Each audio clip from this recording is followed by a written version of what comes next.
একজন জন্মগত পঙ্গু শিশু হজরত গাউস আজম রহমতুল্লাহি আলাই এর এক হুকুমে দাঁড়িয়ে গিয়েছিল। কিভাবে, চলুন জেনে নেই। হজরত গাউস পাক রহমতুল্লাহি আলাই এর একজন মুরিদ ছিলেন। তার একটি কন্যা সন্তান জন্ম নেয়, যে জন্ম থেকেই পঙ্গু ছিল। তার হাত পা কোনো কাজ করত না। যেখানে তাকে রাখা হতো সেখানেই সে পড়ে থাকত। এভাবেই কিছু সময় কেটে গেল। একদিন মুরিদের স্ত্রী বলল, আপনার পীর সাহেব তো অনেক বড় ওলি, আপনি যদি তাকে আমাদের ঘরে খাওয়ার দাওয়াত দেন তাহলে সেই সুযোগে আমাদের মেয়ের জন্য দোয়া করিয়ে নেওয়া যাবে। আমার পূর্ণ বিশ্বাস আল্লাহ তাআলা তার দোয়া অবশ্যই কবুল করবেন। এই কথা স্বামীরও পছন্দ হলো। সে বলল, ঠিক আছে, আমি কালই তাকে দাওয়াত দিতে যাব। এদিকে স্বামী স্ত্রী ঘরে বসে এসব কথা বলছিলেন, আর ওদিকে প্রায় 15 মাইল দূরে বাগদাদ শরীফে বসে হজরত গাউস পাক রহমতুল্লাহি আলাই এই সব কথাই শুনছিলেন। পরদিন সেই মুরিদ সফর করে বাগদাদ শরীফে পৌঁছালে এবং হজরত গাউস পাক রহমতুল্লাহি আলাই এর খিদমতে হাজির হল। সে বলল, হুজুর, আমি আপনাকে দাওয়াত দিতে এসেছি, আপনি আমাদের ঘরে তাশরিফ আনবেন। এ কথা শুনে হজরত গাউস পাক রহমতুল্লাহি আলাই মাথা নিচু করলেন এবং কিছুক্ষণ নীরব রইলেন। তারপর অল্প সময় পরে বললেন, ঠিক আছে, আমি আগামীকাল আসব, তুমি গিয়ে প্রস্তুতি নাও। মুরিদ আনন্দে বাড়ি ফিরে এসে স্ত্রীকে সব কথা জানালো। এরপর স্বামী স্ত্রী মিলে ভালো ভালো খাবার প্রস্তুত করতে লাগলো।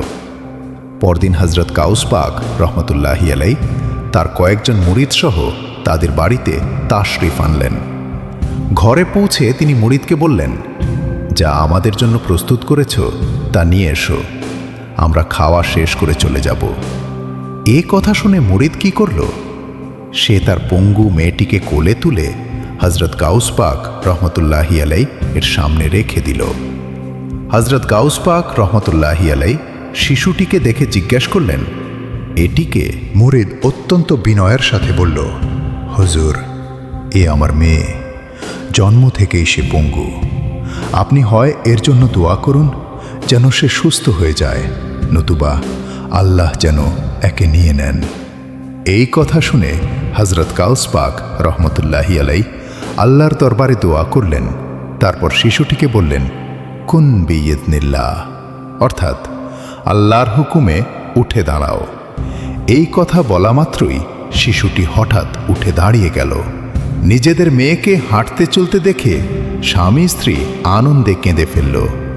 এরপর মুরিদ বলল, হুজুর, একটা কথা জানতে চাই। আমি যখন আপনাকে দাওয়াত দিতে এসেছিলাম তখন আপনি কিছুক্ষণ নীরব ছিলেন, এর রহস্য কি? হজরত গাউস আজম রহমতুল্লাহি আলাই মুচকি হেসে বললেন, তোমরা যখন ঘরে বসে আমাকে দাওয়াত দেওয়ার কথা বলছিলে, আমি তখন বাগদাদে বসেই সেই সব কথা শুনছিলাম। আমি এটাও জানতাম তোমরা কোন উদ্দেশ্যে আমাকে ডাকছো, তাই আমি আল্লাহর দরবারে নীরবে আরজ করেছিলাম, হে আল্লাহ, যদি তুমি এই শিশুর শিফা আমার হাতের মাধ্যমে দিতে চাও তাহলে আমি এই দাওয়াত কবুল করব, আর যদি না দাও তাহলে আমি দাওয়াত গ্রহণ করব না। তখন আল্লাহ তাআলা ইরশাদ করলেন, নিশ্চয়ই আমি সব কিছুর উপর ক্ষমতাবান, আর তুমি আমার বান্দা আব্দুল কাদির। সুবহানাল্লাহ। বন্ধুরা, যদি আপনারাও গাউস আজম রহমতুল্লাহি আলাই এর সত্যিকারের ভক্ত হন আর এই ঘটনা যদি আপনার হৃদয় স্পর্শ করে থাকে তাহলে হৃদয় থেকে লিখুন সুবহানাল্লাহ, আর অবশ্যই লাইক ও সাবস্ক্রাইব করুন।